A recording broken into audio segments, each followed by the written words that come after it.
तो दोस्तों आज की वीडियो में हम जानने वाले हैं कि कंपोजिट नंबर किसे कहते हैं, वो भी बिल्कुल आसान परिभाषा के साथ। आपको बता दें कि कंपोजिट नंबर को हिंदी में भाज्य संख्या बोलते हैं। तो अब दोस्तों हमने यहाँ पे कुछ लिख रखा है, इन दोनों को पढ़ने के बाद आपको पूरी तरह समझ में आ जाएगा कि कंपोजिट नंबर किसे कहते हैं। कुछ एग्जाम्पल भी आपको हम देंगे, बहुत ध्यान से देखिएगा। सबसे पहले पढ़ लेते हैं क्या लिखा हुआ है।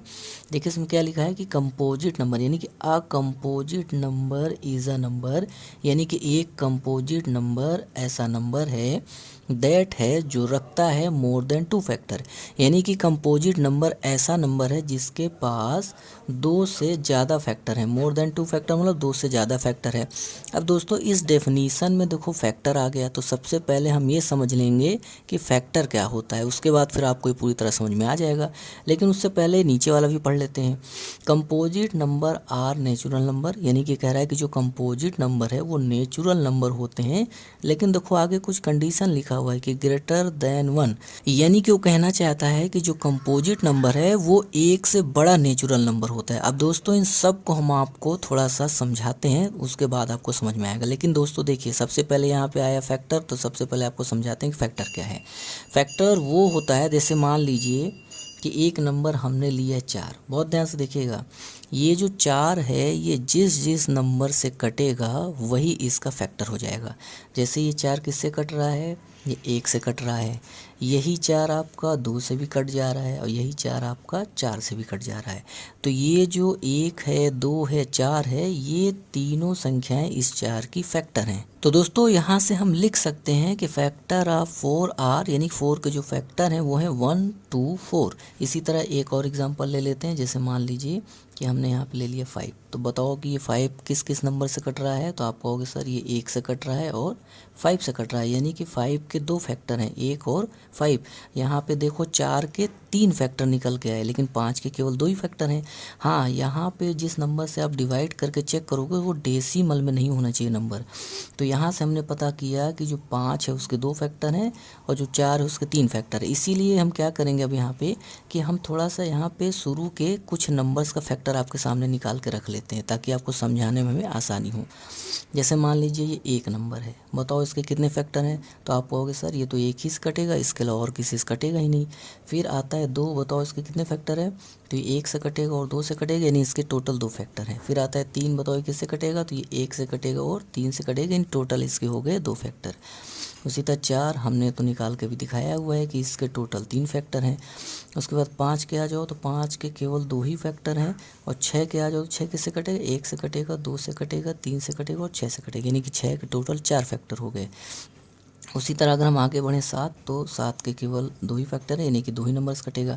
तो हमने यहाँ जानबूझकर कुछ नंबर और उसके फैक्टर लिख दिए हैं ताकि आपको हमें समझाने में आसानी हो। अब दोस्तों चलते हैं अपने डेफिनीसन पे। तो देखो डेफिनीसन क्या कह रहा है। डेफिनीसन कह रहा है कि जो कंपोजिट नंबर है वो ऐसा नंबर है जिसके 2 से ज़्यादा फैक्टर हैं। तो चलो यहाँ देखते हैं, जिसके भी 2 से ज़्यादा फैक्टर होंगे वो कंपोजिट नंबर हो जाएगा। तो देखो इसके 2 से ज़्यादा फैक्टर हैं नहीं, इसके तो 2 से कम है, तो यानी कि इसके 2 से कम फैक्टर हैं, हमें ढूंढना है 2 से ज़्यादा फैक्टर। तो जिसके 2 से ज़्यादा फैक्टर होंगे वही होगा कंपोजिट। इसके पास 2 से ज़्यादा फैक्टर नहीं है तो ये कंपोजिट नहीं है। उसके बाद इसको देखो 2 से ज़्यादा फैक्टर होने चाहिए, लेकिन इसके पास केवल 2 फैक्टर है, तो ये भी कंपोजिट नहीं है। इसके पास भी 2 से ज़्यादा फैक्टर नहीं, ये भी कंपोजिट नहीं। इसके पास 2 से ज़्यादा फैक्टर है, तो ये हमारा हो जाएगा कंपोजिट। उसके बाद देखो इसके केवल 2 ही फैक्टर हैं, तो ये कंपोजिट नहीं होगा। इसके पास 2 से ज़्यादा फैक्टर है, यानी कि ये वाला नंबर कंपोजिट हो जाएगा क्योंकि इसके पास 2 से ज़्यादा फैक्टर है। उसके बाद इसको देखो, इसके पास केवल 2 ही फैक्टर हैं, तो ये भी हमारा कंपोजिट नहीं होगा। तो इस तरीके से आपको कुछ तो समझ में आया होगा कि कौन सा कंपोजिट है कौन सा नहीं है। तो यहाँ से देखने में पता चला कि जो 4 और 6 है ये आपका कंपोजिट नंबर है, बाकी इधर से कोई भी नंबर कंपोजिट नहीं निकला। तो दोस्तों जो यहाँ पे दूसरी लाइन लिखी है वहाँ पे जब आप देखेंगे तो एक टर्म आया है नेचुरल नंबर।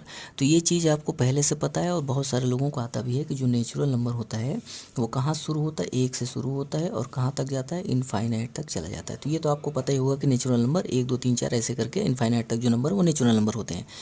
तो अब हम आपको क्या कर रहे हैं दोस्तों कि कुछ नंबर दे रहे हैं, आपको पहचान के बताना है कि ये कंपोजिट नंबर है कि नहीं। जैसे मान लीजिए हमने एक नंबर दिया है 9, तो सबसे पहले इसको आपको पहचान के बताना है कि कंपोजिट है कि नहीं। तो जब भी आप किसी नंबर को पहचानने जाएं कि कंपोजिट है कि नहीं, तो सबसे पहले आपको यही चेक कर लेना है कि क्या ये नेचुरल नंबर है कि नहीं। और नेचुरल नंबर हो तो कैसा होना चाहिए, ग्रेटर देन 1, यानी 1 से बड़ा होना चाहिए। तो हमने चेक कर लिया कि ये 1 से बड़ा नेचुरल नंबर है, यानी कि ये वाला जो लाइन है वो तो हमारा टिक हो गया। अब चलते हैं दूसरे वाली लाइन पे। दूसरा वाली लाइन क्या कह रहा है, सॉरी पहले वाली लाइन पे चलेंगे। तो ये क्या कह रहा है कि मोर देन 2 फैक्टर, 2 फैक्टर से ज़्यादा होना चाहिए। तो इसके फैक्टर चेक कर लेंगे। तो ये 1 से कट रहा है और किससे कट रहा है भैया, ये 3 से कट रहा है और किससे कट रहा है, 9 से कट रहा है। तो हमने देखा कि इसके 2 से ज़्यादा फैक्टर हैं, यानी कि 2 से ज़्यादा फैक्टर भी इसके हैं और 1 से बड़ा नेचुरल नंबर भी है, यानी कि अब हम कह सकते हैं कि ये जो है हमारा कंपोजिट नंबर है। तो इसी तरह दोस्तों आपको कोई भी जो कंपोजिट नंबर आएगा तो आप बड़ी आसानी से चेक कर पाएंगे इन दोनों की मदद से। यहाँ पे कुछ पॉइंट्स आप देख लो कि जो सबसे छोटा कंपोजिट नंबर होता है, आप लोग बताओ कि सबसे छोटा कंपोजिट नंबर कौन होगा। तो आपको यहाँ से थोड़ा सा नज़र डालना है, यहाँ पे देखिए सबसे छोटा कंपोजिट नंबर कौन है। तो स्मॉलेस्ट कंपोजिट नंबर कौन है, हमारा है 4। आप देखो यहाँ पे, तो एक तो कंपोजिट नंबर है नहीं, 2 भी नहीं है, 3 नहीं है, शुरुआत हो रही 4 से, यानी कि सबसे छोटा जो कंपोजिट नंबर है वो है हमारा 4।